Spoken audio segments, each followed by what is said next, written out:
Après la vidéo sur Israël-Palestine, j'ai voulu refaire une petite vidéo sur l'impact que pouvait avoir le football dans l'aspect géopolitique de notre monde. C'est ce que l'on nomme en termes justement géopolitiques le soft power, c'est-à-dire utiliser son influence à travers des choses non violentes comme la culture ou encore le sport. Le quart de finale Angleterre-Argentine de la Coupe du Monde 1986 reste dans toutes les mémoires, notamment pour le match de Diego Armando Maradona, entrant définitivement dans la légende de notre sport. Mais en réalité, Maradona n'est peut-être pas la seule chose à retenir de cette fameuse rencontre. En effet, Anglais et Argentins sont deux gouvernements qui se disputent d'un petit territoire dans l'océan Pacifique, les îles Malouines, ou qu'on appelle aussi Falkland, qui a donné lieu à la crise des Malouines.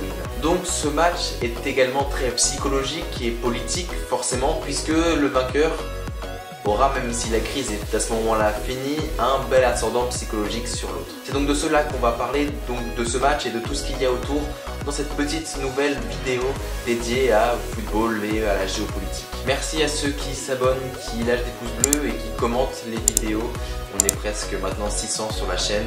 N'hésitez pas à continuer à vous abonner. Vous faites donc un bon visionnage et merci à ceux qui font.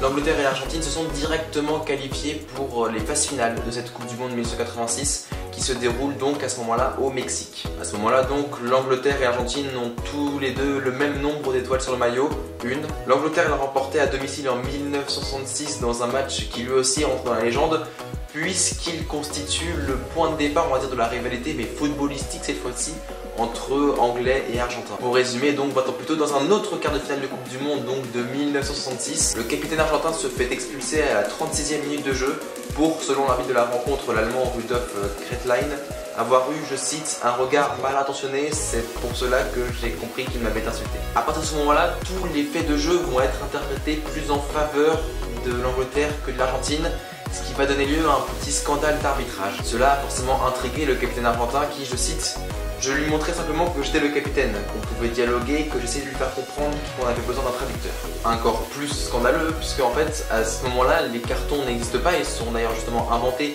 par rapport à cet épisode d'après. Et Ratin, donc le milieu et capitaine argentin qui s'est fait exclure, va aller s'asseoir sur un tapis en dehors. Mais sauf que ce tapis en fait il est réservé à la reine d'Angleterre. Et en plus au moment de sortir du terrain, le milieu donc de Boca Junior, il va enlever, casser un drapeau de corner, un poteau de corner sur lequel il y a un drapeau aux couleurs forcément de l'Angleterre, ce qui va provoquer une énorme bronca dans le public. Je cite, en ce qui concerne le petit drapeau anglais qui se trouvait au sommet du poteau de corner, je l'ai bien déchiré. Bref, les Anglais vont l'emporter 1-0 dans ce match avec une tête victorieuse de Geoff Hurst en toute fin de match. Déjà, parlons un peu du format. Il est nouveau pour l'époque, avec 24 équipes donc qui participent à cette Coupe du Monde. Mais c'est pas ça qui est nouveau, mais c'est l'instauration des huitièmes de finale, ce qu'il n'y avait pas avant, avec les 4 meilleurs troisièmes des poules qui vont être repêchés. Côté donc tirage au sort, les Argentins sont dans la poule A. Ils sont opposés donc à la Corée du Sud, à l'Italie et à la Bulgarie. A noter donc qu'à cette époque-là, les victoires ne valent pas 3 mais 2 points. 2 victoires contre la Corée du Sud et une contre la Bulgarie avec un match nul contre l'Italie leur permettent de décrocher plutôt facilement la première place de leur groupe. Les Anglais, eux, sont tirés à l'inverse dans la dernière poule. La poule F avec le Maroc, la Pologne et le Portugal. Mais ça ne va pas se passer comme pour les Argentins côté anglais parce qu'ils vont perdre d'entrée contre le Portugal. Ensuite un match nul contre les Maroc qui les place largement en porte-à-faux, mais finalement ils réussissent lors de la dernière journée une victoire contre la Pologne qui permettent de les placer deuxième de leur groupe. Ils sont donc tout de même qualifiés pour les huitièmes de finale malgré leur début très moyen. Donc en huitièmes de finale, l'Argentine va affronter l'Uruguay.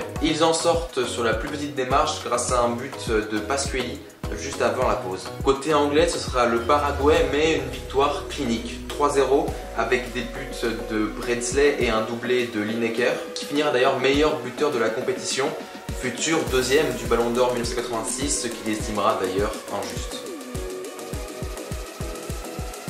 Maintenant, on va passer au côté un peu plus géopolitique de cette histoire, et pour cela, il faut remonter 4 ans en arrière. Cette guerre des Malouines donc débute le 2 avril 1982 et s'achève le 14 juin de la même année. À la base de ce conflit, la souveraineté sur les îles Malouines. Mais alors, pourquoi est-ce que ce petit archipel d'îles finalement apporte autant d'intérêt aux deux nations? Eh bien, c'est une base très proche de l'Antarctique qui est encore inexploitée à cette époque, et la politique du dirigeant argentin Juan Perón veut une Argentine dite une Argentine bicontinentale, par rapport donc au fait qu'il voulait explorer ce continent antarctique. On va dire que cette conquête sur les îles Malouines pour l'Argentine, c'était un petit peu la base d'un début des Antilles arctiques Dans ce plan, on avait tout un tas d'autres îles telles que la Géorgie du Sud ou encore les îles Sandwich du Sud. Pour vous faire la base, le plan initial c'était l'Argentine veut revendiquer ces îles comme les appartenant à elle, mais en fait ce sont les Anglais qui la contrôlaient. En avril 1982, l'armée argentine envahit les îles Malouines, déclenchant une réponse militaire britannique. Cette guerre a duré environ 2 mois, caractérisée par d'intenses combats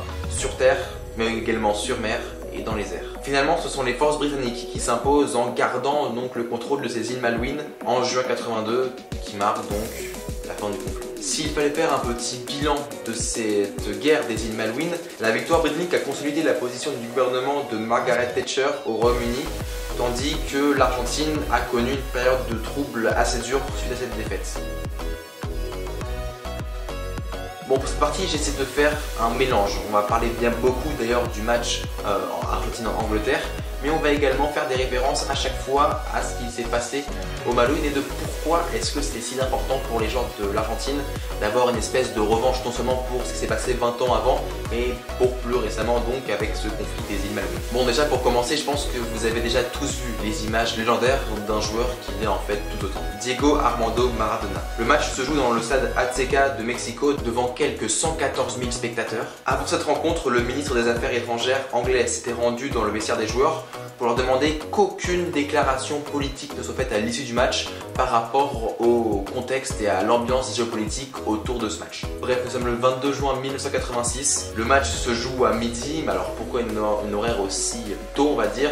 C'est une question de diffusion parce que la majorité des télés existaient en Europe et non pas en Amérique du Sud ou quoi que ce soit, donc pour des questions de diffusion, les matchs se jouaient dans toutes les conditions extrêmement tôt. Les joueurs s'en plaignaient énormément parce que souvent les matchs se jouaient à une altitude assez élevée et donc c'était très compliqué pour les organismes de tenir. Justement, pour parler de conditions, la pelouse de cette rencontre est dans une condition assez catastrophique. Les Anglais donnent donc le coup d'envoi de ce quart de finale. Autour de cette première période, on va avoir quelques occasions de part et d'autre, mais globalement, techniquement et surtout techniquement dominé par les Argentins. A noter que pour avoir, dans le cas de cette vidéo, revu le match dans son entièreté, je voulais apporter un petit détail sur Fenwick, le défenseur central anglais, qui aurait pu hériter sur 2, voire même 3 situations d'un carton rouge. Au final, à la fin de cette première période, il faut sortir avec uniquement un carton jaune, mais à force de petits coups bas, on va dire, sur certains Argentins, aurait pu largement arrêter d'un carton rouge.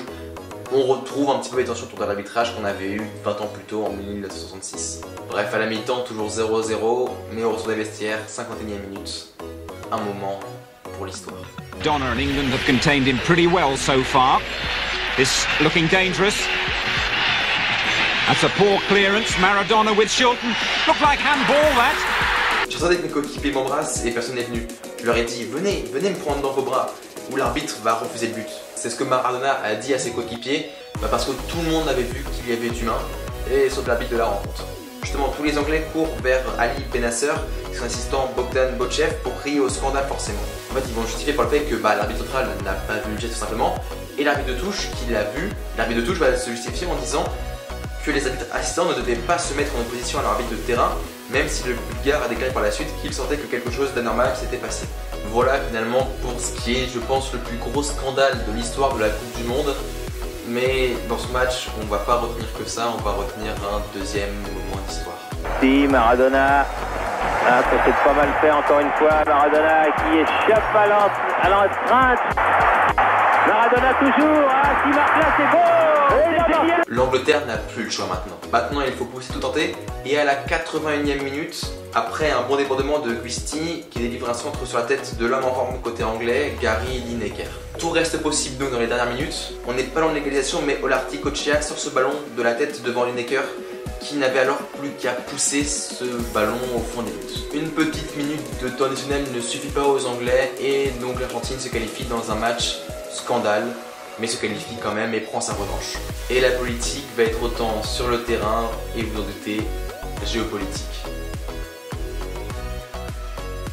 Même si la guerre des Malouines est finie depuis quelques années, son souvenir est absolument omniprésent pendant la rencontre. Vous connaissez la suite, l'Argentine ira au bout de ce tournoi en remportant sa deuxième étoile. Par la suite, 2 rencontres vont avoir lieu. La première, c'est en France, en 1998, où un match là aussi assez iconique pour l'exclusion de David Beckham.